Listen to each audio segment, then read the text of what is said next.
Welcome to the Mountain Bike Coaching Podcast, Donuts and Bikes. I'm Christian. And I'm Paul. And we're here to discuss the techniques and skills we use to progress our coaches, our riders, and ourselves to be more confident, competent, unlock performance, and have more fun on our mountain bikes. Hey everyone, welcome to another episode of the Mountain Bike Coaching Podcast, Donuts and Bikes. Hey Christian, how you doing, man? Paul, I am doing great. It's good to see you again. Good to see you as always, and your lovely blonde long hair. So what are we doing today?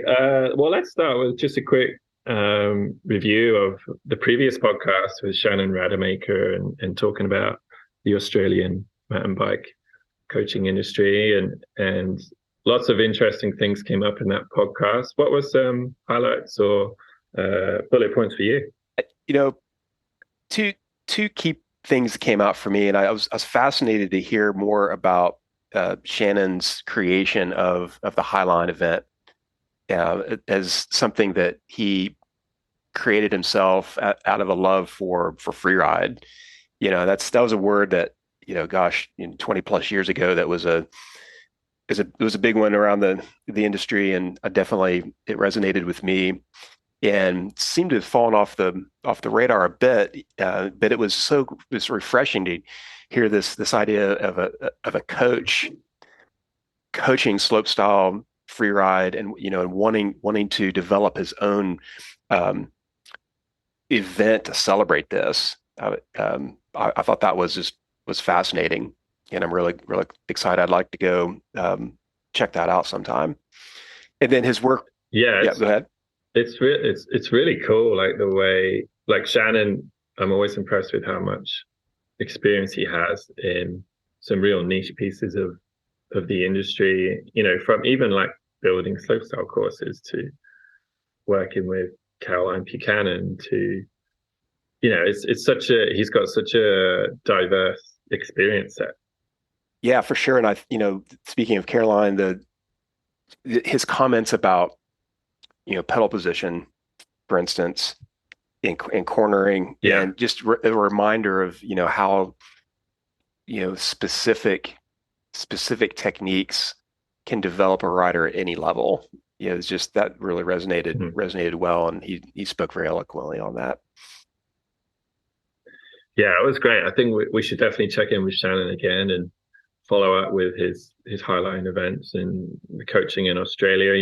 I'm in Australia right now and training a whole bunch of instructors, and it's such a cool scene here. I love being here, and the industry is thriving. So whatever we can do to support it, we share. Absolutely.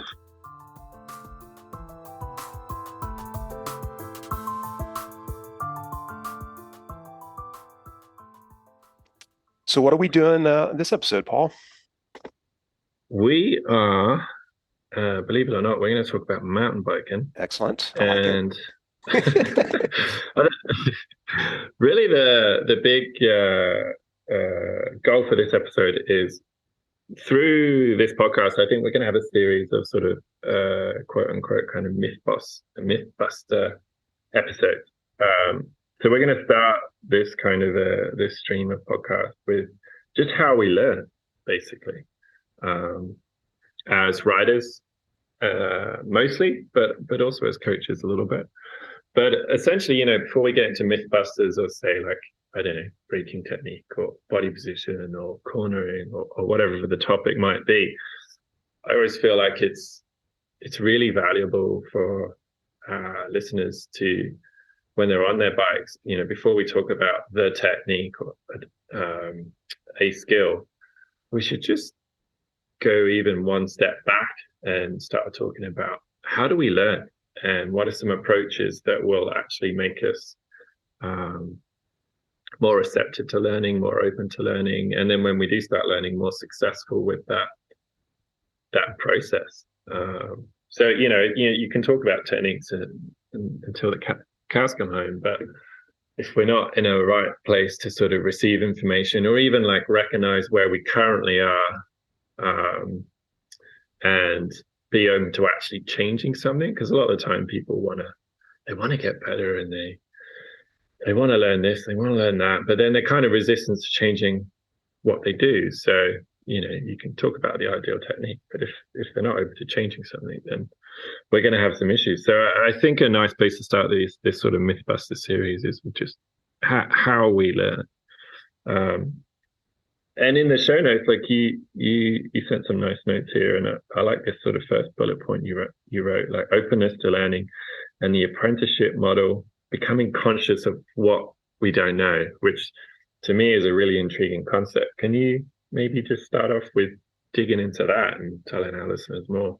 For sure. And I think just to add one more thing about the coach and the student or the client here is that the coach, one of the main roles initially of the coach is creating a learning environment and a learning culture, for what's happening with whether it's one-on-one or small group or whatever. But creating a really positive learning environment where the rider feels safe and listened to and heard, and is such an important thing. And I just a quick story on uh, how the opposite of that was often the case, and how a lot of us that started riding in the 80s and 90s learned to ride was the adage, if you're not crashing, you're not learning. You remember Right. hearing that, and just that Yeah. Oh, and and we still hear it now and then. occasionally, yeah, but that was seemed to be really prevalent. This idea that you got to go for things, and that's how you learn. You crash, and you somehow learn from that experience of crashing, and then magically you're a better rider. And through that experience, as we know, like there's so many people I know that got turned off to mountain biking because of that. They Yeah, it's pretty toxic, intimidating environment to learn in. Talk about barrier of entry to the sport like that. That's not helping lower that barrier of entry. Yeah, exactly. And so I think that, as a coach now and as a trainer, thinking through that idea of openness and actually actively and purposefully creating the environment for learning so that the right stuff happens. And working with coaches, when you see this, like it feels good, like you feel like you're in this place where you're ready to learn. All the gears are turning, and it's exciting. It's so exciting, to be on all sides of that. And I hope that the coaches out there feel that same way, and continue to grow in that idea. But this apprenticeship model idea, becoming conscious, something I've been exploring a lot of. Started looking at it in back when I worked for the Outward Bound School. But it's basically four stages of this model. And the first is, you don't know what you don't know. In learning Yeah, anything, you're unconsciously incompetent of whatever it is, whether it's learning to bake, you're learning to ride a yeah, manual, whatever it is. It's we don't know what we don't know. And one of the first steps is trying to recognize what don't we know, like and naming those things. And the coach, if there's an openness kind of in that relationship, the coach can help start that process, so that the next step is becoming consciously incompetent, like understanding what we don't know, um, mhm, and starting then the skills progression towards those things. Whatever, which we'll talk about goal setting here in just a little bit, but um, working purposefully towards those things so that we can become consciously competent. And yeah, it's the thing that we talk about in PMBI is that consistency, that idea where we're able to do things consistently, um, but we have to think about them, right? As we know what we yeah, know, but we're able to perform, using our front brake really well on a steep or whatever it is, but we're having to consciously be thinking about it and be purposeful. And then that next step then is doing things without thinking about them. Like it's so ingrained, it becomes autonomous. It's unconsciously competent. So you're not your brain yeah. is not thinking too much about what you're having to do, and that's when you're starting to unlock these layers of performance. And I I love some of those pieces, and I've heard you say some of these before, and I always like when I'm away from you or something, and then I try and remember. I was like, what was it? Consciously competent, and then I get confused. So it's unconsciously Yep. incompetent, consciously Yep. incompetent, and then Co- what's the next one? Consciously competent. Consciously competent, and then unconsciously competent. Correct. Yeah, Okay, sweet. I nailed it. that's Thank it. you. All right. Yeah, and then kind of I love that. I love that concept of like increasing that awareness. Like basically, it starts with I don't know what I don't know, and then it's I know things, but I don't even know I'm doing them. correct. Apply Yeah, that to any skill or technique that we're training our riders on, or even learning to coach. Right? It's the yeah, same. It's all same the thing. same thing, and it's that awareness of being open to all of this and being okay with it. And as we mentioned in previous episodes, not focusing on the results so much as really focusing on the process. And in Yeah, doing that, then gosh, we're accelerating the learning process, and the byproduct of that is we're generally creating a safe learning environment so that everything is predictable, and we're only increasing speeds and techniques and steepness or whatever, as the rider is actually ready for it. yeah, and I think if you talk about that as it relates directly to that coach-student relationship, like if the student isn't aware that they don't know things, um, then how does that impact the ability for the coach to then train or It teach that student? Like it creates that roadblock straight away, and right? it's just muddy. It's what are we doing? And sometimes sometimes that's okay. Sometimes you just need to go ride. And that's kind Yeah, of a coaching decision. Sometimes is like maybe we don't know where we are in this whole thing, so let's dial things back and go ride and reset. yeah, go ride and collect some more information. Yeah, and I think this, you know, layers up nicely with this next idea of goal setting. And the Yeah, writer, like once you become aware of things, you start thinking about, well, gosh, I would like to ride this trail, this techie trail, and flow really well through it. You, mm, or I'm really wanting to ride something steep and loose, and I'm attracted to that or whatever. But you can start like identifying specific goals. The coach and the student working together, then starts layering up really nicely with this, coaching goals versus student goals, and then train goals as well. And then we start having some real conversations that drive the skills that we're going to be working on, which then again accelerates the learning. It's like it's lighting lots of fires for the student, in a purposeful way, and getting them really excited. yeah, I like that because as you were sort of chatting now, I was kind of thinking like, when the common scenario sometimes with particularly more when you're teaching like beginner, novice, intermediate riders is you'll often say, start the lesson, you meet and greet, like, hey, what do you want to get out of the coaching session today, or what do you want to get from your lesson today? And especially with kids, like sometimes they're just like, I don't really know, I just want to get better. Right.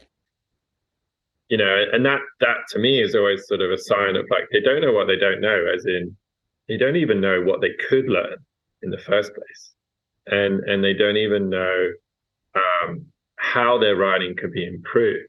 So I think a lot of the time the coach kind of assumes like, well, yeah, I'm sure they have goals. I'm sure they know how they want to improve. But a lot of the time the goal setting initially, at least from the student, can be quite vague. It's just like, well, I want to get more confident, or I want to feel a bit stronger, or maybe I want to be a bit quicker. They're kind of these really vague goals. And to me, those vague goals are just a sign of like, to some degree, they don't know what they don't know, and they don't know what specific things can improve in the first place. It's a bit like, I think, going into a restaurant and it's like, you know, the waiter comes along and they're like, what do you want to eat?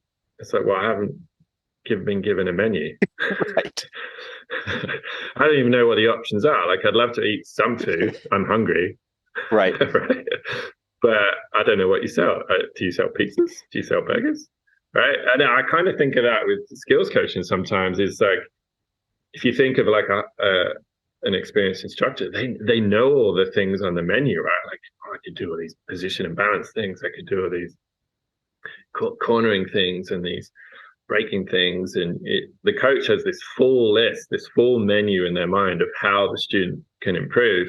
But the student might have none of that, or if they do, they might have like be aware of three or four things on those lists. So I think a big part of goal setting is trying to educate the rider with the possible options on the menu. Like, what could you learn today? Why don't we ride for a bit? When I talk about look at your riding and offer you some suggestions and actually give you a menu of skills to improve. And then from that menu, we can start to pick, which ones are going to have the biggest impact on your riding or which ones you're most interested in and go from there. How does that analogy sort of sit with Yeah, you? totally.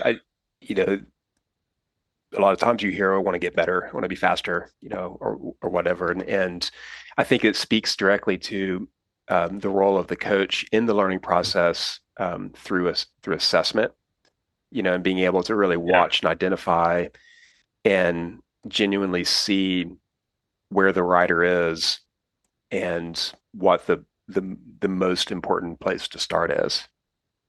And Yeah. and then giving them the menu. Well, here's what we could be doing.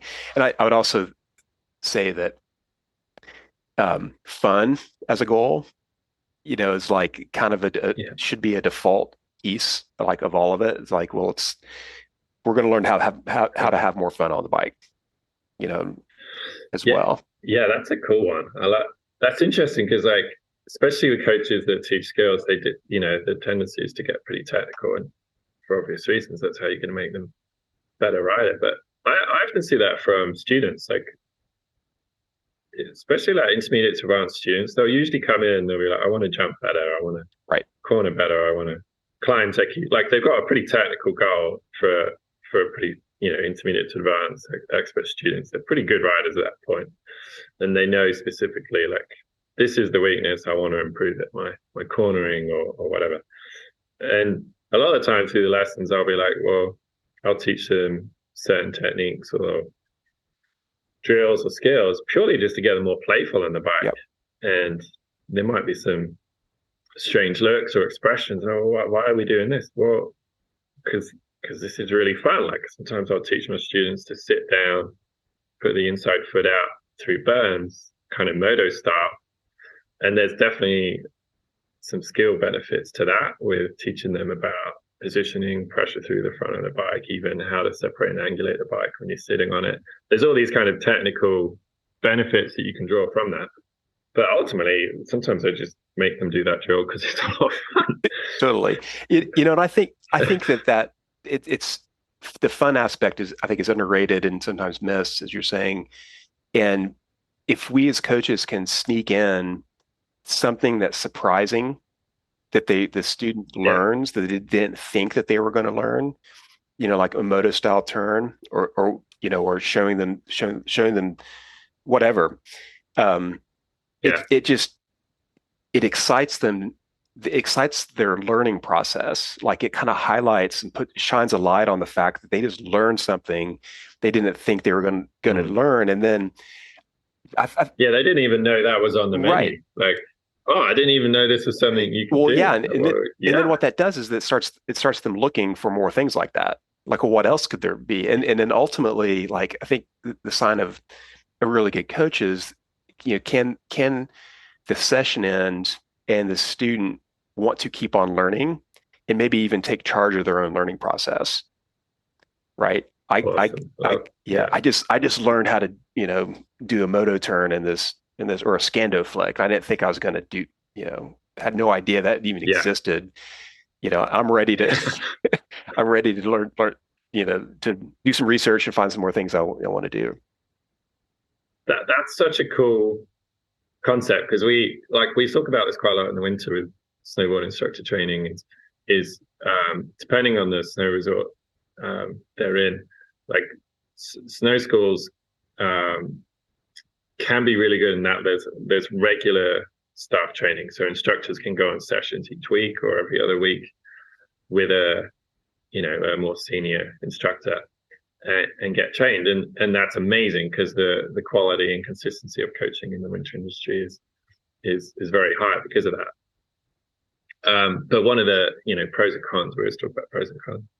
One of the cons is you get these kind of feedback junkies from these instructors that are training for a higher level cert or whatever it is, and they become dependent on someone else to train them. And it's the same for students in the mountain bike world sometimes.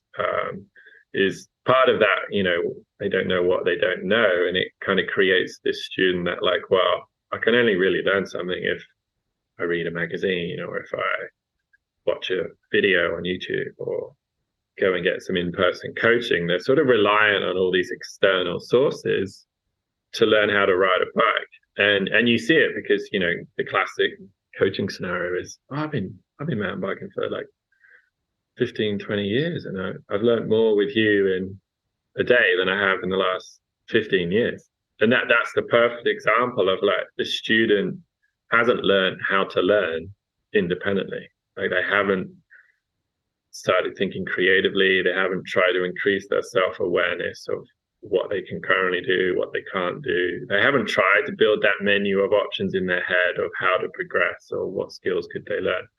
So, the average mountain biker becomes basically super dependent on external sources for improving their riding. Yeah, and I think, well, it's all well said. I think that layering in the coach to that in the coach's progression, sometimes we see new coaches being prescriptive with the lessons, and Yeah, and then that starts to look a bit cookie cutter with how everything is, the lesson is unfolding, and as the coach grows in their experience, they start to see the menu and see the bigger picture. And I think it takes it takes a lot of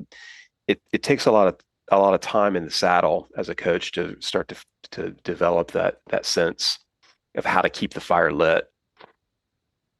yeah, yeah. A lot of coaches are good at getting the fire going, getting that learning going, but how can they keep it Yeah, going? exactly. Awesome.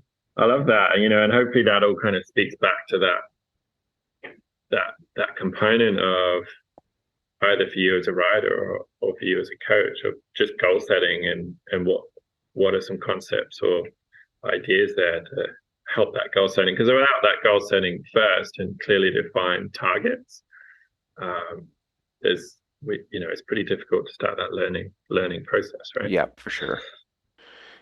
Yeah, and I think that idea of setting targets or measurements, right? How do we measure performance? And how do we measure towards, um, the goal that we're trying to achieve, and putting language around that, naming that part of the process. It's that I Mm. think that can help the rider, well, helps the rider and the coach communicate, which is critical. But it Yeah, also, I think, puts a lot of the self-learning on back onto the rider. Like they know, like, this is the measurement for how far I am towards this goal. yeah. And I think it makes the rider more coachable as well. Like if that rider has gone through that process of self-evaluation, setting some goals, trying to increase their awareness of what goals they could even set in the first place, becoming consciously Competent. competent. I need to tattoo those ones onto my arm. Consciously incompetent, and then consciously Yep, competent. Like once you've got a rider in one of those two phases, the coach student relationship just works so much better because now it's like the rider's kind of starting to coach themselves, which makes them just so much easier for someone else to coach them too. absolutely. I think that the soccer coach analogy, is as useful in this case, where the coach really is on the sideline, is coach the players to play the game, and they've got to be out there making their own decisions, and figuring out what the tactics are and everything, and the coach really has done the work and is oftentimes just standing and pointing and Yeah, shouting. shouting, Hopefully, handing out orange slices at halftime. yeah. Do they do that with your kids' soccer? Do they all get slices of orange at halftime? No, I've never seen that. Slices of orange at halftime? That'd be great. It's like because I grew up playing, well, football is the correct name, but I Right, right. grew up playing that, and like that's one of my lasting memories. It's like halftime slices of Well, orange. it's a good halftime. A little Yeah, I don't sugar know. if I You didn't should see. try it. It could create some unintended outcomes. I don't know. Maybe they'll win the whole league because of sliced oranges. Right. Hey, kind of the next point here, Paul, is something that I was heard you first say, and it's something that it stuck with me since the very first time you said it, and use it all the time when coaching. Minimum terrain, maximum performance. Yeah, You want to talk about this idea in terms of the learning process? for sure. Yeah, like I mean, we touched on this a little bit on that previous episode with trails, trails and coaching, and those two things coming together. But essentially, like any coach in outdoor sports, that they'll be fair, whether they've had that term or not, they'll be fairly familiar with the concept that like if I actually want to change someone's skills, develop them, improve them, I need an environment where the student's willing to try stuff. And if they're in hard terrain, they can ride it.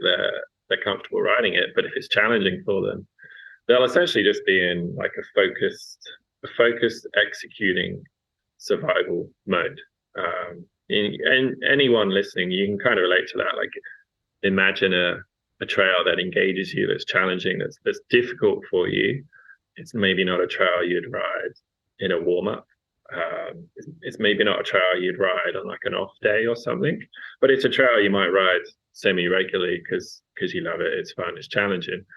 Um, and if I asked you to ride down that trail and say, "Hey, can you just ride down that trail in a slightly taller position and find when that worked for you, when that doesn't work for you," you're probably going to be fairly cautious to do that, and most likely you probably won't do that, or if you don't, or if you do it, you won't do it to the point where it will help you feel a change or help you feel a difference. So so yeah, we often talk like drive, don't survive. And in a skills coaching context, if as we mentioned, if we want a student to try something, try a drill, try a different movement, try a different position, they need to be an environment where they're comfortable to like, all right, I can try that. And every skill, I always sort of think of skills with dials, and you've got a dial of 1 to 10, and the rider is, maybe the rider is using that skill around the 5 range, because a lot of skills or movements have a range. And maybe they're sort of using the range from like 3 to 5. But we want to build their skill so they can use it from maybe like a 2 to a 9 and create more range of movement, or maybe if it's like a pressure skill, maybe they only ever push the bike slightly, but they never push the bike hard, or they never push the bike kind of light. They always just push the bike kind of the same medium pressure. So if we want the student to experiment and try some different things, they've got to feel comfortable to do it. And the best environment for that is an easier environment. So if they often ride blacks, we're going to probably ride blues and greens. If their hard trails are blues, we're going to be on easy blues and greens. Hey, everybody. Thanks for listening to the Mountain Bike Coaching Podcast. I hope you're enjoying this episode. You can find this podcast on Apple Podcast, Amazon Music, and Spotify. And thanks for listening. Be sure to tune in all the way to the end so you can hear the featured donuts of the day. A good example is like you take your classic beginner to intermediate rider, most of the time we're teaching on greens and blues. Partly because that's the terrain that they're comfortable in, but they're not ready necessarily to be riding on blacks yet anyway. But then you take, say, an intermediate to advanced rider who are regularly riding blues and blacks and double blacks. And often the coaching of those riders is still actually on the greens and blues. And then we might sort of dip into a black every now and then. So this concept of minimum terrain, maximum technique, it basically just highlights that process of like we dial down the terrain, we can dial up the skill progression, the skill development, the skill experimentation to feel things, discover things. But as I think I mentioned at the start of the episode, like we always try to think of like a bracketing approach to coaching. So for sure, most of the time when we're coaching, I wouldn't say most, but majority of the time we're going down that road of minimum training, maximum technique, largely also because just risk management. It's a safer environment to try things because there's a higher margin for error. So it just makes the coaching and the progression way more sustainable, so way less likely to get hurt. So if you flip that around and we try the coaching approach of maximum terrain, minimum technique, sometimes it's worth just sort of touching on that because sometimes that gets misinterpreted. But what we're really meaning is like harder terrain and minimum technique experimentation. Right. It doesn't necessarily mean the rider is applying minimum technique. In harder terrain, they're probably going to have to apply maximum technique because it's harder, it's faster, there's more hits, it's steeper, it's whatever it is. They're still applying maximum technique, but it will be minimum technique experimentation. We can't really adjust the dials. They're purely just going to have to ride and execute. They can't be creative with, hey, try riding down this section with just your back brake. They won't be able to do that. The maximum terrain, they'll have to use both brakes and use them as they need, right? So the rider won't be able to isolate things. And there's benefits to this approach. We often use this approach in like the apply phase of our lessons. We might introduce some skills, develop, explore or experiment with those skills. And then the lesson naturally progresses to, well, let's apply what we've learned. Let's go back to that steeper climb, or let's go back to that faster descent or that rockier descent. And let's see if that skill development we've done in the minimum terrain, max technique approach has actually paid off. And does this trail now feel better? And that's where sometimes I mentioned bracketing, you can actually do it in reverse. Like in the intro phase, sometimes, a lot of the time we talk about like, let's just start the lesson in this really sort of mellow terrain. And then we gradually build up to harder terrain to that apply phase. But especially for intermediate to advanced riders, sometimes in the intro phase, once they're warmed up, bike check and all that, and they're warmed up, we can actually, in the intro phase, let's go ride some of the trails that they find challenging. Let's just see how they ride them. Because now you've set up that compare and contrast. You can ride that black descent. They know the trail. They're quite confident on it, but it does challenge them. Then you can go through the rest of your intro. What skill are we going to develop? And then get into that develop experiment phase where you bring in some drills or tactics. And then in the apply phase, you go back to that same trail. And now there's sort of a compare and contrast. Well, how does the trail feel now? Does it feel more controlled? Does it feel smoother? So minimum terrain, maximum technique versus maximum terrain, minimum technique experimentation. They're just really concepts that coaches can use so they know when to dial down the terrain, to dial up the learning and the skill development and the experimentation and feeling new things, feeling changes, and then when to sort of dial up the terrain to allow the student to apply things to see if it, has the coaching actually made a difference again. Yeah, totally. And I think the contrast to that of, when coaches and the students aren't engaged in that consciously in that process is that you run the risk of your student shutting down, getting gripped on something and the learning actually going backwards. or Mm. and so I think that's such a useful tool for our coaches um, to become conscious of. I think a good metric we often use for getting the terrain dial um, on point is engagement. So if the terrain's too easy and the speeds are too slow, the student will disengage, regardless of how much they can um, change their technique or increase their range of movement or whatever it is. But then conversely, if the terrain is too hard, the student will disengage because they won't actually be able to do anything different, do anything new, because they'll just be in sort of survival mode too much of the time. And as riders, I mean, what's common with riders is they don't change between these two approaches. Often, riders on their own without coaching, the most common option is, I want to get better. I'm just going to try and ride gnarlier terrain. Right.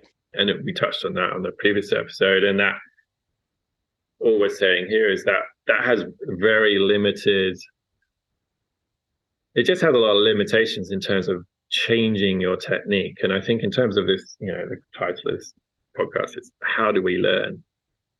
That one of the first things we need to be open about is you got to change something. You can't get better by doing the same thing. Like there's always that phrase of like, um, you know, doing the same thing and expecting different results is the definition of insanity, right? Right. Like, if you want to get better, you're probably almost certainly you're going to have to do something with your body position, like hands down. Like 95% of our students, their neutral position isn't tall enough, their ready position is a little too far back, or they're in a good position but they're too stiff, their range of movement's lacking. Like that first skill, position, and balance, like you're going to have to change something. And usually when you change someone's position of balance that's been riding for a long time, like how does it feel? Like it usually feels pretty weird. So one of the common things I'll say to coaches and to riders is like, if you're riding and if you're riding and it feels the same, that sucks. Right. Right? If you're riding and it feels worse, that's great. If you're riding and it feels better, that's great.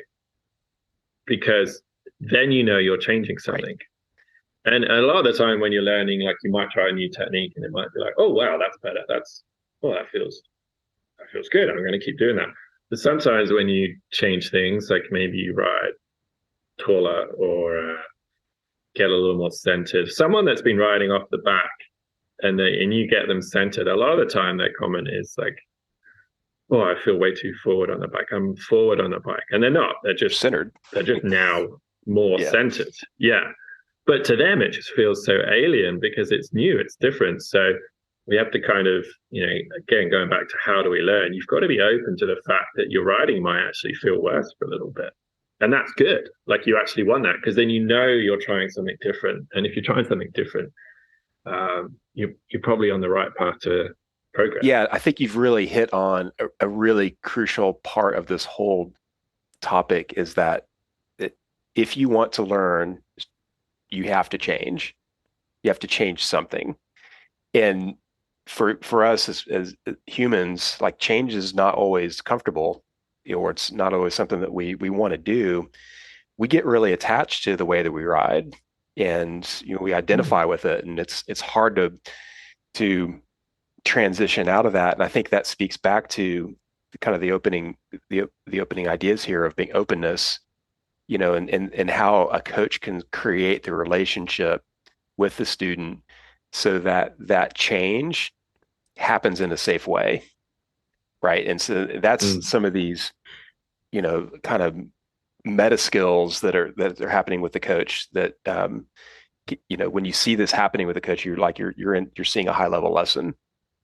What are some things you do in your coaching to help create that environment? What are some examples of like how you get that student either open to learn or how do you sell them on the fact that, oh, it feels worse right now? That's good. Like what are some sort of tactics you employ? Yeah, great question. I think that a simple answer, a starting point that's been very helpful for me is from the moment you meet your client, you start building the relationship, and as the Mm, coach, you become aware that this person is coming into this relationship with a lot of questions. Am I going to like my mm, coach? Am I going to have fun? Am I going to learn something? And that person as an individual is seeking answers to those questions, whether they are conscious of that or not. And so as a coach, then I've got to start addressing those things and building that relationship. And a lot of it's the technique I use is through this conversation, getting to know that person. What trails do they mm. ride? Where they're from, um, and what excites them about their own riding. Just to try to build this human connection, so that it starts to break down the idea that there's a coach and a client, or a coach and a student, and it's like we're two mountain bikers, and we're gonna. My job is to help you love mountain biking even more, and we're gonna figure out how to do this together.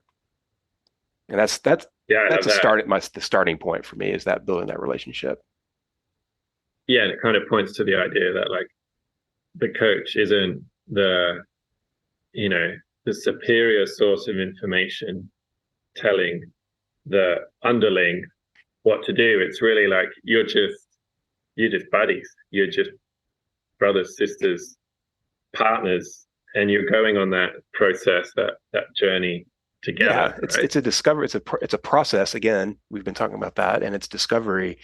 And teaching is never telling, Mm, right? It's not I have the knowledge as the coach, and the student is an empty vessel, and I pour my knowledge in, and that gets it's a mm, process, and you have to.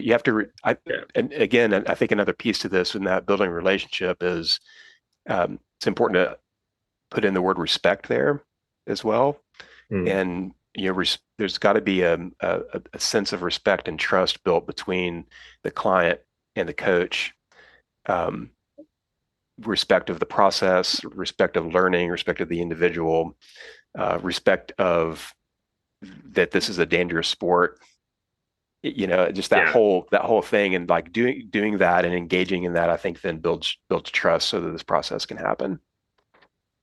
Yeah, and I think that, and respect is harder too if you're not creating that bond. Like I'll often just talk about non-bike stuff. Like I'll talk about movies or Food, music, or like I'll try and yeah, food, donuts, usually donuts. Like I'll try and find out other stuff than bike. Like I just try and become a friend. Like I always think of like if you look at like the snow schools in the winter or the mountain bike programs in the summer, like the best coaches aren't always they're rarely the best rider.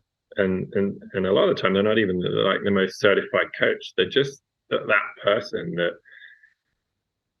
the kids relate to or the adults just have a really good time with. Like I always think of this private instructor uh, back in the day, and like he would just get so many private requests, and he wasn't that most certified, but he just people just loved him. They just loving hanging out with him, and they would even like pay for lessons with this guy, and they didn't even care if they learned anything. They just wanted to go riding with right, him right. because he was just so fun to hang out with, and obviously he was a great instructor as well, and he taught them some great skills, and that was always like it almost like the client getting better at riding was was really the secondary goal behind just hanging out with that instructor. That's cool. That Um, sounds fun. which it, yeah, I mean, and that's Yeah, it, and that, yeah, and I think that's partly, if you go back to like how do we learn? Well, how do we coach? Well, step one is just like you said, create an environment where the students open, they're they're confident to fail in front of you. If you think of like a safe failure, like, oh, I didn't quite get that technique right. I don't mean fail as in crash. I right. just mean like potentially not look great, in their mind. So, without that relationship, yeah, it's just like any relationship. If it's not there, that person will be reserved. They'll hold back and they won't feel comfortable to try new things. Trying new things is scary. It I mean, that's why they're new. Right, Right. Trying new things is scary. So having an environment and a person you are with that supports that process and makes that process actually seem appealing, it's a huge part of it. Thanks for listening, everyone. Hope you're enjoying the podcast. If you want to learn more about us, please check out our first info episode, which digs into who we are, what we do, and our background in the coaching and mountain bike industry. You can also check us out on Instagram at Donuts and Bikes, or our podcast website is the mountain bike coaching podcast.buzzsprout.com. All right, back to the show.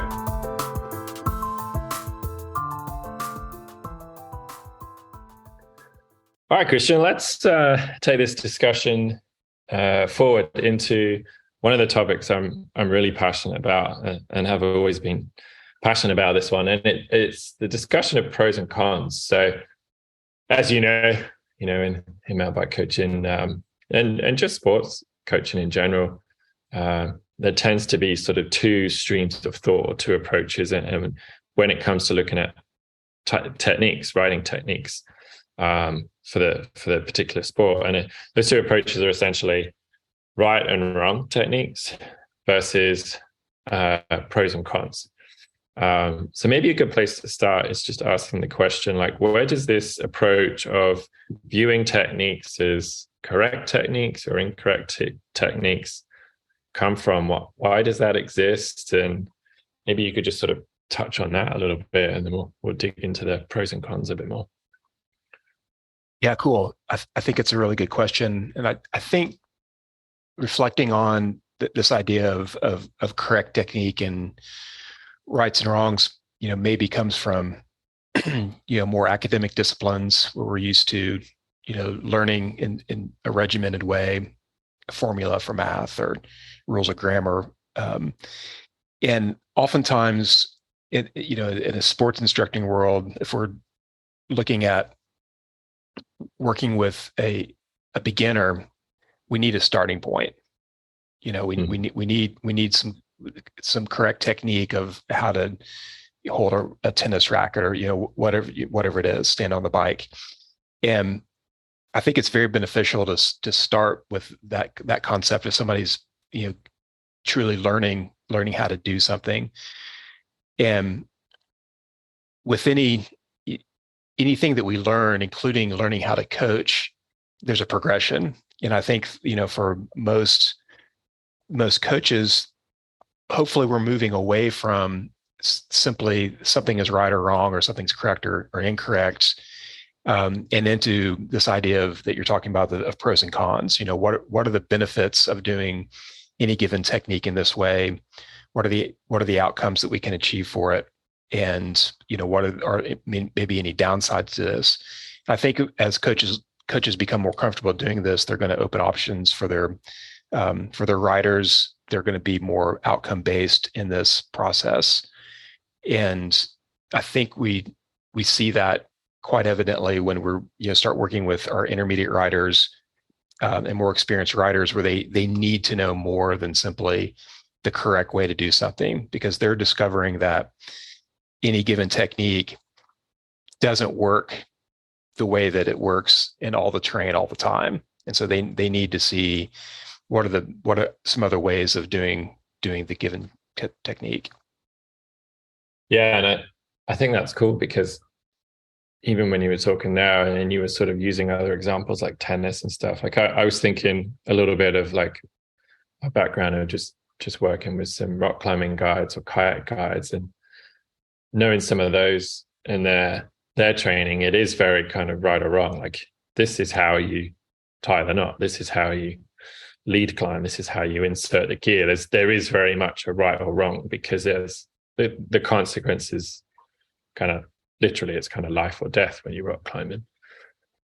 And I kind of think of that with like, if I translate that, and same with kayaking or swiftwater rescue, like there's certain ways to approach those scenarios where this is the best way to do it. It's proven. And if you don't do it that way, it's probably considered wrong, because there's such a high consequence of, again, literally kind of life or death. Whereas I think in like, if you take away that extreme consequence of sort of life or death, and you think, wow, they might just go a bit slower around the corner, or a bit faster around the corner. They might brake a bit more or a bit less. Then all of a sudden, because we've got a much higher margin of error, essentially it gives us a bit of freedom to explore techniques and discover the pros and cons, and maybe look at those techniques that might not be ideal over here, but if we take them over there into a different trail or a different scenario, maybe then they'll be a bit more ideal. Does that sort of connect? Yeah, for sure. And I maybe immediately think about, teaching someone how to tie in to a harness for a rock climb. And yeah, typically there's a standard way. It's a figure eight follow through with this much tail or whatever. And this is how you have to do it every time because of the safety. But once you see people moving past that beginner point, you see them tying that knot in a variety of different ways, right? And the issues there is they've discovered the principles of what safety means for tying in. Like, what are the underlying pieces here of how to do this? And they're doing different kinds of things to make it untie easier or whatever. I think the same is true in mountain biking, is that once we coaches and riders, you start really looking at the principles behind the technique, then you can really start to get into these pros and cons of doing it a little bit more of this, doing it later, doing it earlier, and then what are those outcomes, which gets into the feedback, which we'll talk about here in just a little bit. Yeah, and I think one thing you're kind of really digging into there, which is nice, is essentially like, right or wrong, when you're initially learning something, it just makes things easier. It's more simple. It's kind of black and white, right? Like, this is how you do it. Try it that way. And it's almost less for the student to consider. It's less problem solving. And the information is a little bit more instructor driven. It's just instructor basically telling the student, this is what you should do, and this is why, here's how you do it. And then the student more or less just sort of says, okay, cool, I trust you. You're the instructor. I'll do it that way. So it becomes a much more simple process for that newer learner, that newer student. But I also think it's much easier for the newer coach. If you look at your kind of classic level 1 instructor, they're learning how to teach a sport for the first time. There's such a wealth of information out there on not just how to structure a lesson and teaching skills, but also how to ride, skills, maneuvers, physics, biomechanics. So by training a level 1 instructor a little bit more with that pathway of like, this is how you teach X. And then that instructor will go and then teach the student, this is how you do X. It makes it a more streamlined and a more simplistic pathway. I think the as we're kind of highlighting here, is the downside of that is the student then continues with that learning approach through the rest of their riding career. And often the same happens with the instructors. I've seen in different instructor organizations where the level 1 is so sort of dogmatic, and this is how you do it, and this is how you say it. The level 1 instructor then walks away with that approach and continues that through the rest of their teaching career. And what can you talk to maybe some of the downsides? Like, these are kind of the plus sides of this sort of right or wrong approach. Is it helps simplify things in the beginning for both student and coach, but what are some sort of practical downsides when either the coach or the student wants to progress, like you say, into the sort of the higher levels? Yeah, I think it makes it more difficult to progress because it's close-ended. This is how you do it in this instant, and it may work, but as we know, trails go on, and there's a whole range of different things that are going to be happening. And oftentimes, if we're not adapting to the changing terrain, it's very easy for a rider just to go back into their default riding mode of their comfort zone. Here's what I know how to do this, and I'm just going to ride through this or survive it. And it's hard from a coaching perspective. It's sometimes hard to see that, see the inside. And if the coach is not pushing their rider to explore these other ways of doing things, I think, running the risk of staying in their level of development where they're at. And I also think that, it doesn't create a very robust relationship between the coach and the rider, because it's about a correct way, and it can often lead to frustration. I'm not doing it correct in this situation. Yeah. And, as we mentioned earlier, that relationship between the coach and the rider, and, based on respect and the whole learning process, is so integral to true development, right? Yeah. Yeah, no, I think that speaks to, like, when you mentioned feedback there, like, and we'll touch on that a bit more, but like, if you have a right or wrong approach to learning or teaching mountain biking, if someone doesn't quite get it, quote unquote, right or correct, then the only other option is, well, they got it wrong. Yeah, and if you think about a situation with, coaches working with a rider, and it's simply based on right and wrong, all of the information, your demonstrations, the practice, your feedback are going to be narrowed into the correct pieces or the incorrect pieces. And so that creates a much more narrow focus for the coach and the rider to actually have some sort of engagement in, versus a mindset of pros and cons. And all of a sudden we've got any given thing, pedal position, for instance, if we're working on pedal position in a corner with our rider, and we're thinking about pros and cons, we can have an hour or 2 hours or more of coaching around this one concept of pros and cons of, is it level pedals, or is it up and down? Is it, different positions? And we're going to have a much more robust learning experience through that than simply it's level pedals or it's, vertical pedals. Yeah. Right. Absolutely. I mean, essentially, we've got more options. Like, if you go for the right or wrong approach, often the outcome of that is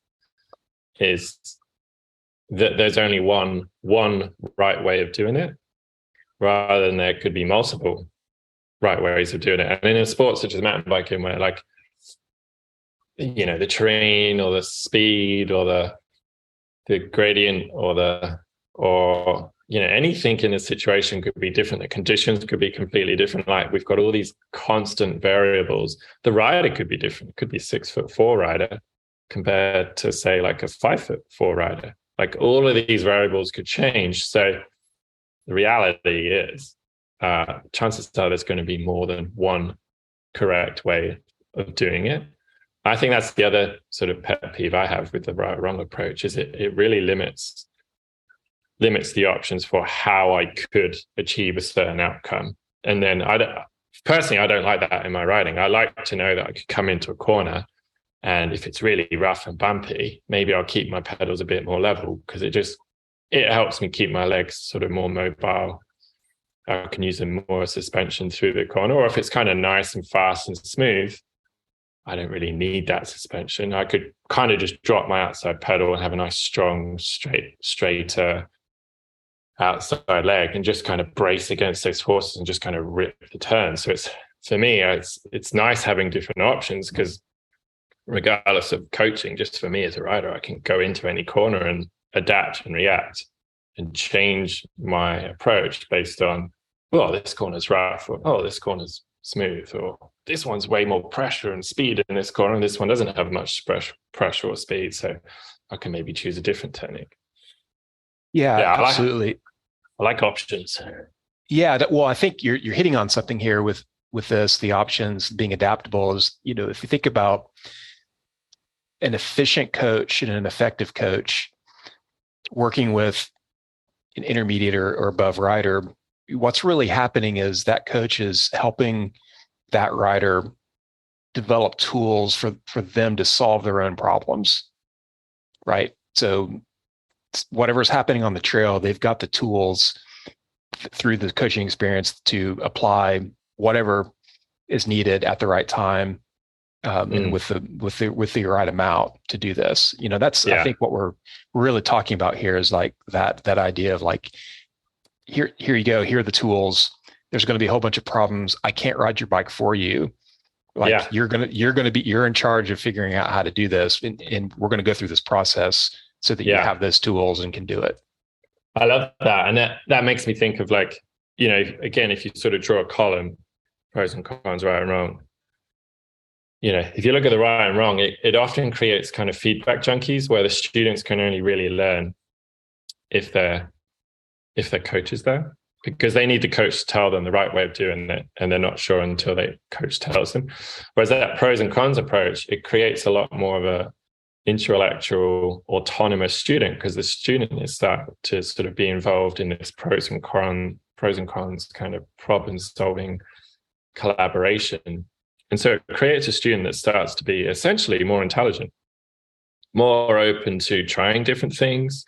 And that's how essentially we coach, and how we get our students to coach themselves is if they're aware of like 3 options, and they're aware of like, well, here's the pros and cons, here's when option A would work better than option B, and here's when you might consider option C. Probably very rare, but you might need option C sometimes.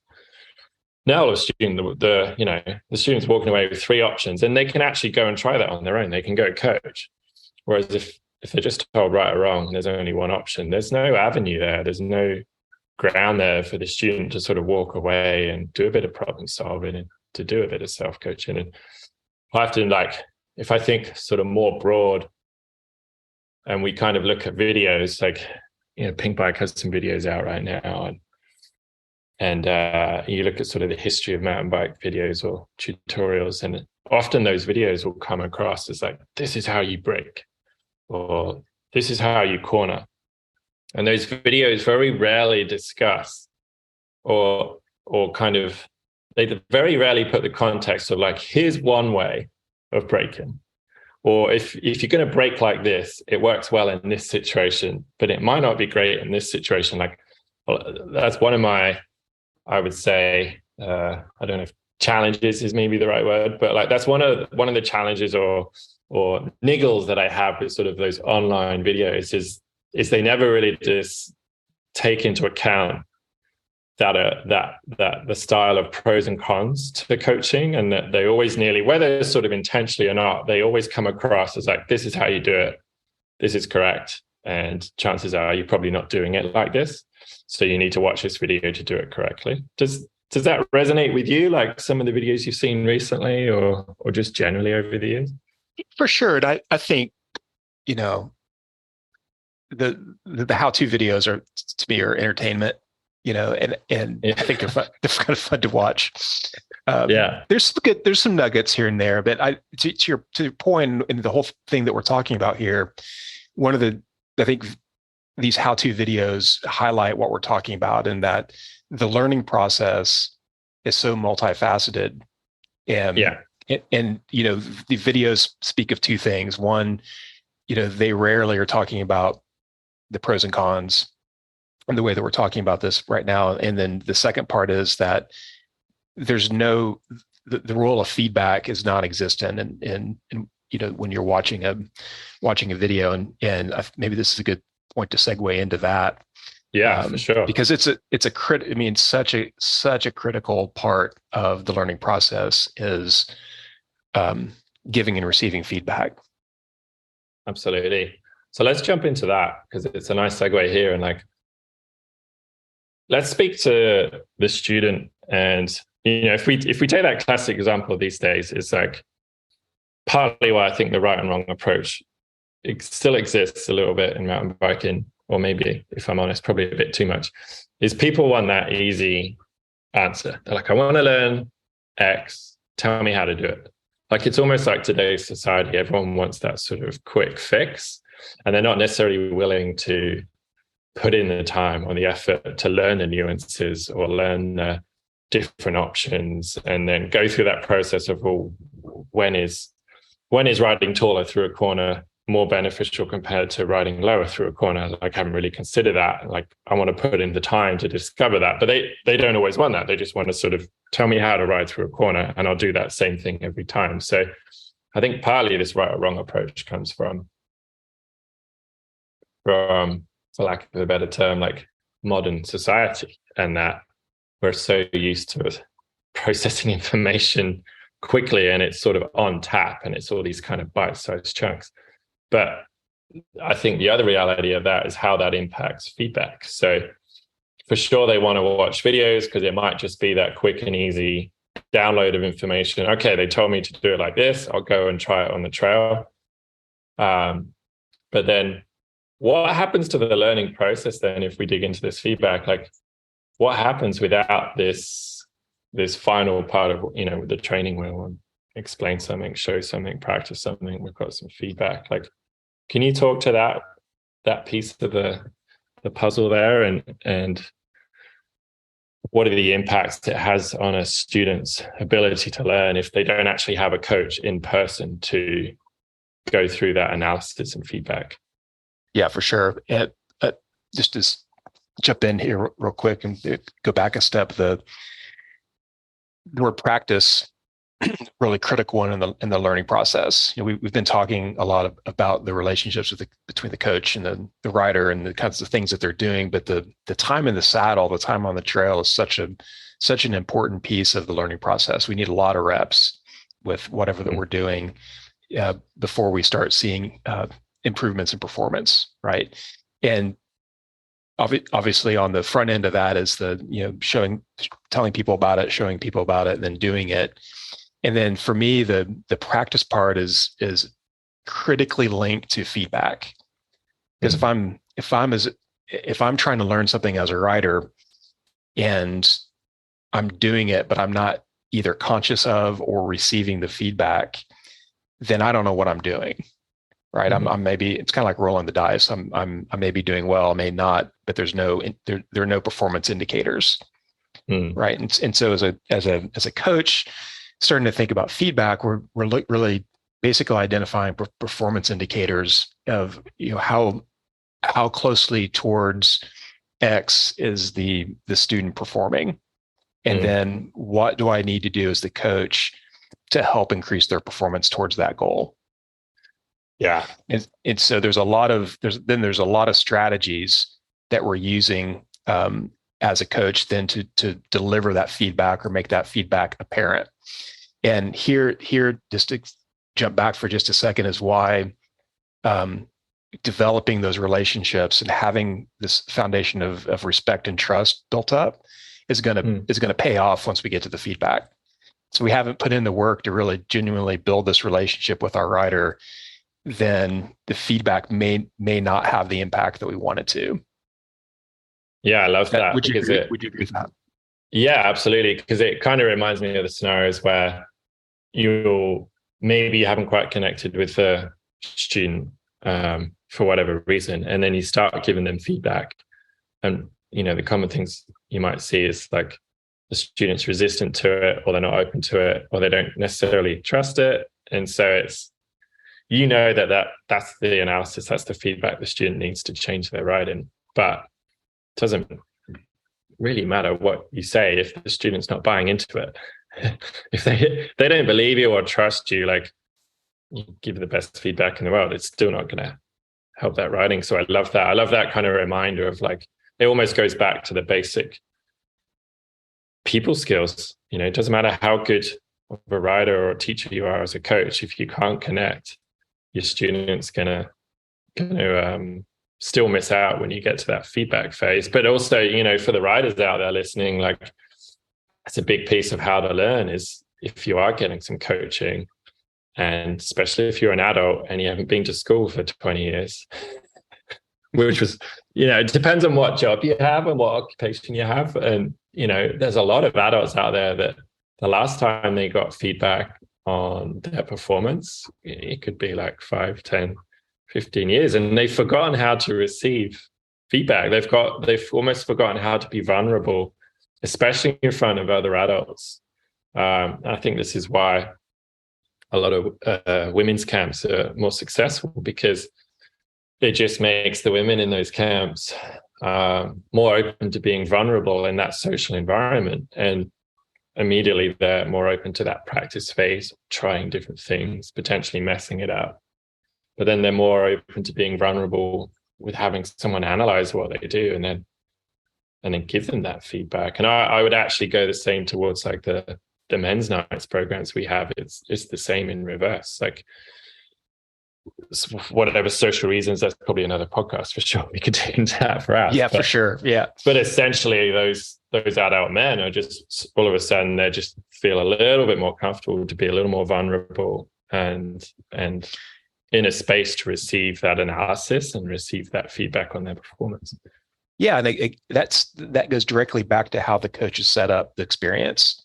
Yeah. The coach, whether, either gender, any gender, coming into the situation, thinking about how am I going to set this up so that we're going to be very successful in vulnerable, having vulnerability be an important part of this learning process, right? Absolutely. Because we're here to learn, and you see when you see it, you know it, and when you're in this environment, it feels really good, and whether you're the coach or the writer.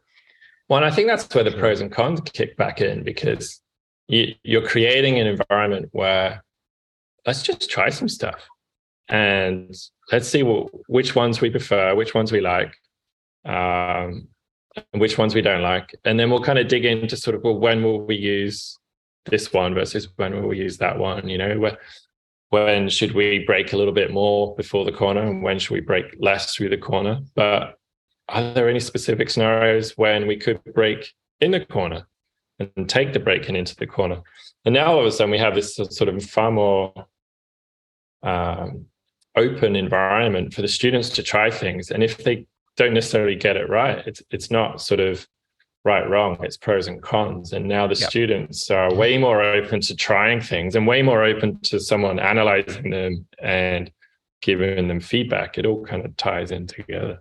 Yeah, and I know you've seen this, and many coaches see this when you do have that situation where you've set up breaking, for example, with pros and cons, and all sorts of different things with your group are happening. Like all of a sudden, you've got like 6 new things to talk about. That look at what happened in this case. Look what happened in this case. And it creates again this more nuanced experience.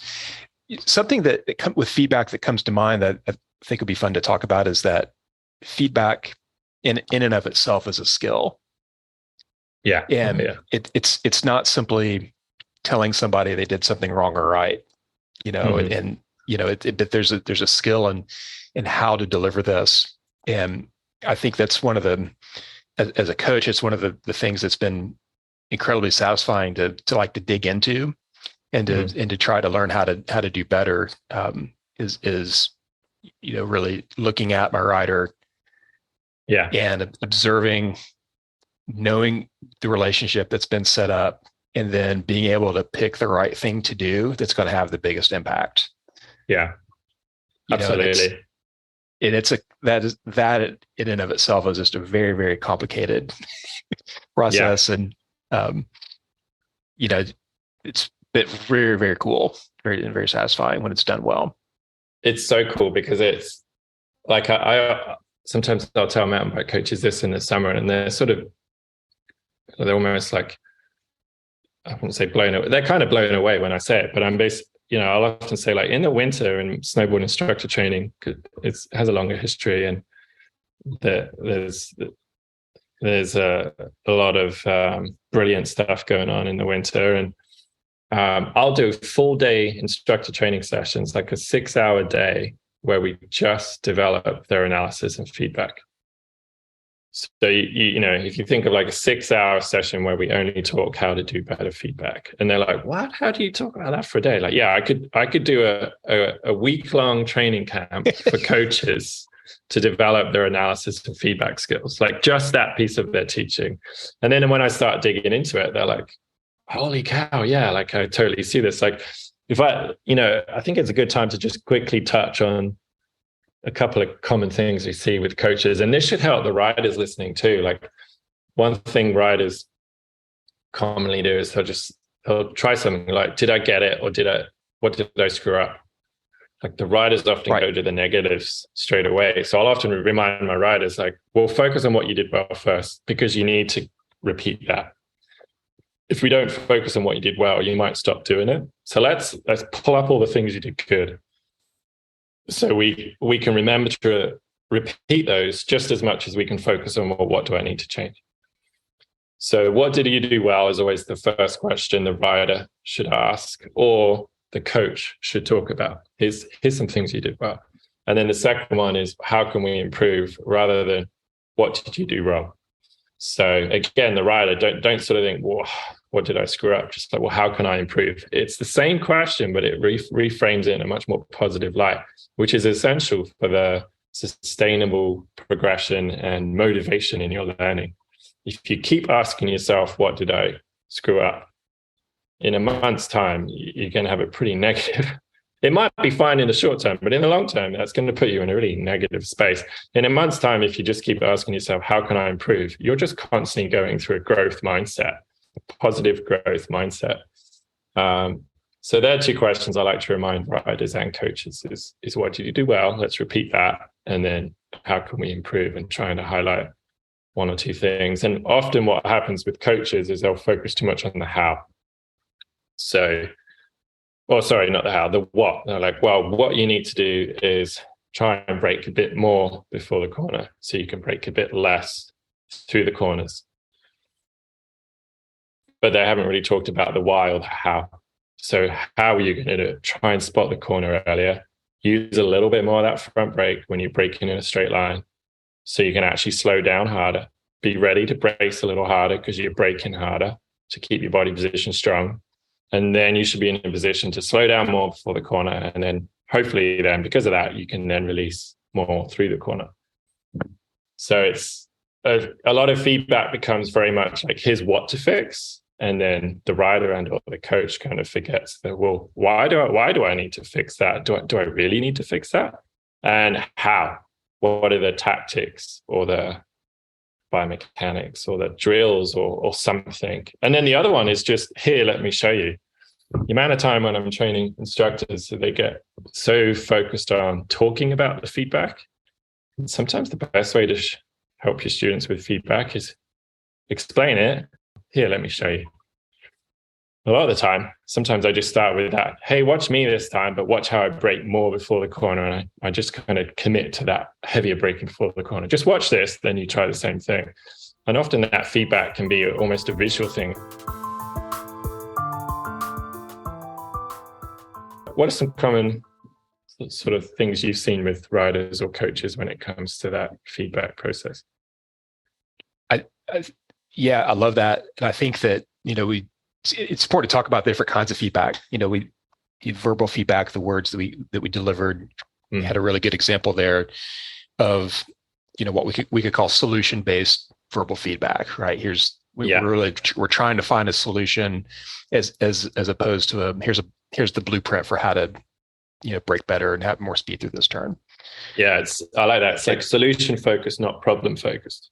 Yeah, exactly. And then, this visual, cool, watch me, follow me, watch me do this or whatever, that once you've set the scenario for that, then that can become a very rich experience as well. And that I think for me, one of the main tools, or another major tool here for feedback, is terrain-based feedback.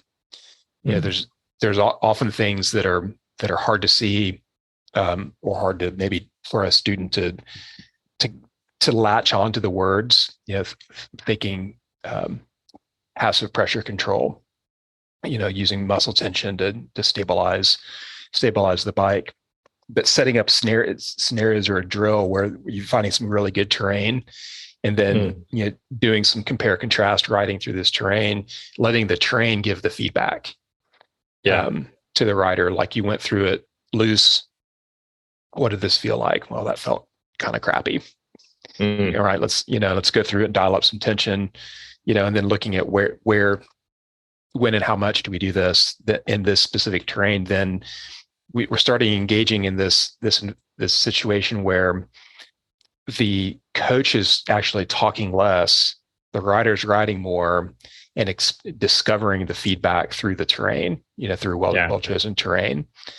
And setting those kind of things up, typically you've got a lot of light bulbs happening for the rider when this is happening, where they've discovered it themselves, and all of a sudden they're empowered. It wasn't the coach that told me how to do this, but set it up and set up the parameters and they figured out what they needed to learn. Yeah, I love that. And it kind of reminds me too, is like all of that is so integral to coaching. That is the value of coaching right there. And that's what they don't get when they watch YouTube. Correct. Yeah. Like I can, I always think like I can watch a video and learn how to do a ski jump, like Olympic ski jumping. All right. I bet we could. I bet we could find some videos we could watch. But it doesn't mean I'm going to strap in some of those like 20-foot skis and a rubber suit and be like, right, sweet. Wish me luck. No way. Like, yeah, no, I'm just no going way. to fly. Like, just because I can learn about it online doesn't mean I can just suddenly translate that to the bike. And that's the value. For me, that's the intrinsic value of the coach. It's like, sure, you can upload some data from YouTube, but it goes back to what you're saying earlier about like, you don't know what you don't know. Like the most common thing I see with riders is they don't realize they're doing something. They think they're centered and they're not. They think they're braking hard on the front brake, but they're not really. Or they think they've got their pedals level, but they're not. They keep dropping a pedal when they don't need to, or whatever it is. They think they've got something dialed with it, or they think they've got a nice, I don't know, wide elbows or something, but you take a picture and they're like, oh, wow, like my elbows are really dropped there. And well, again, pros and cons. If you're braking versus not braking, your elbow position can be different. But just highlighting some examples there and the intrinsic value of having someone in person to watch you, analyze you, and then go through that feedback process with you. Like I loved you mentioned there was like, the coach isn't just saying, hey, here's what you need to do to fix it. It's like the coach is actually designing a progression to try and fix it. Well, let's go to this trail and try this drill. And then we'll go to this trail and try this drill. And it's this process of coaching that will actually deliver the feedback. The feedback isn't just sort of a 20-second soundbite of like, here's how to fix it. Let's ride now.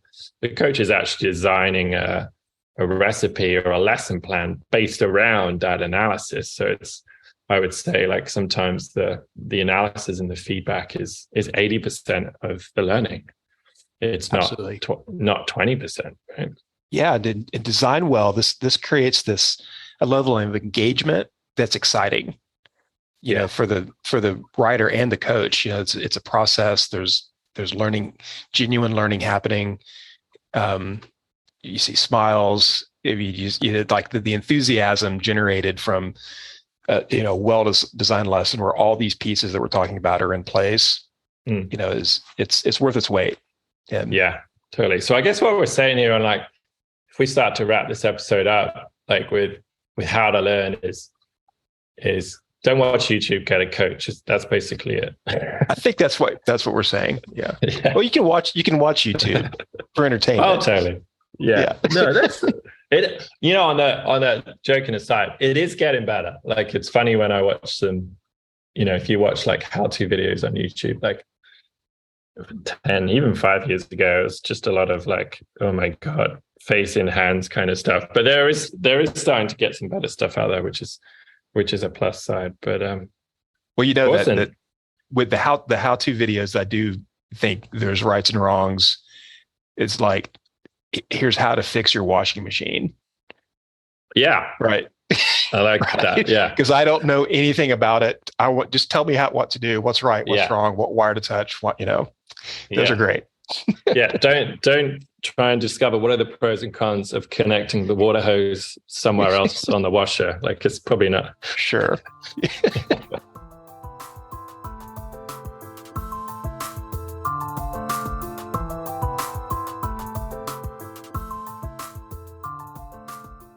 Awesome, dude. Well, we need to get into donut of a day. Yeah, you've teased me a little bit with some photos of something pretty special. I think that just a kind of final word here, if there is, well, there aren't any really final words, but learning should be fun, right? And hopefully we've covered a lot of ground here. Where just kind of encourage people to think about this learning process and from a coaching point of view, and even from the writer's point of view of stepping into it, well, in being willing to have some fun and to see how you can progress. I think that's key. Like, have fun and be open-minded. Yeah. Be open-minded and be vulnerable and be willing to try things. And it's good times, just riding bikes. Yes. Hey, tell me about this new donut shop you found. Oh, okay. So I'm in Byron Bay at the moment, and we went up to Bangalore, which is just up around the corner. And it's this tiny little country town, and there's 3 donut shops within, like, I don't know what it is. Maybe they just have a donut shop policy in that town. Like, you need a donut shop every 100 meters. I was like, what is this magical place? I will move here. Anyway, so I just had this jam donut, because I feel like jam donuts are like, it's sort of, if you go into an Italian restaurant, you order tiramisu because that's your litmus test of how good the Italian restaurant is. And if you haven't done that, you should, FYI. But that's how I judge all Italian restaurants, to any Italian chefs out there listening. But yeah, anyway, so I had this jam donut, and it was hilarious because when I finished it, it was, you know, when you have a jam donut and they have a really stingy bit of jam in the middle, and you're just like, you can't help but feel like a 5-year-old boy that dropped his ice cream, and you're like really disappointed. This was like the opposite. Like, it was like a murder scene when I finished. There was just jam all over my hands, all over the pavement in the street, all over my beard. I couldn't control it. It was just a jam explosion. So I guess that's the donut of the week. Is just the old-fashioned classic sugar donut with jam in the middle. And this particular one in Bangalore was a good reminder of how something old-fashioned sometimes is still the best. That's awesome. Yeah, it was a murder scene. My kids were just laughing at me. They were like, "What are you doing, Daddy?" I can't control it. There's just too much jam.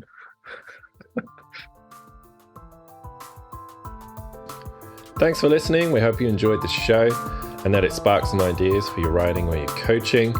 As always, our approach to coaching and mountain biking is pros and cons, not right and wrong. With that in mind, our podcast is meant to be more of a conversation about certain topics or techniques rather than the final say in how to ride or how to teach. As always, please take care if you're using or applying any of the information or techniques discussed in this podcast. Stay safe, ride smart, and we'll see you next time.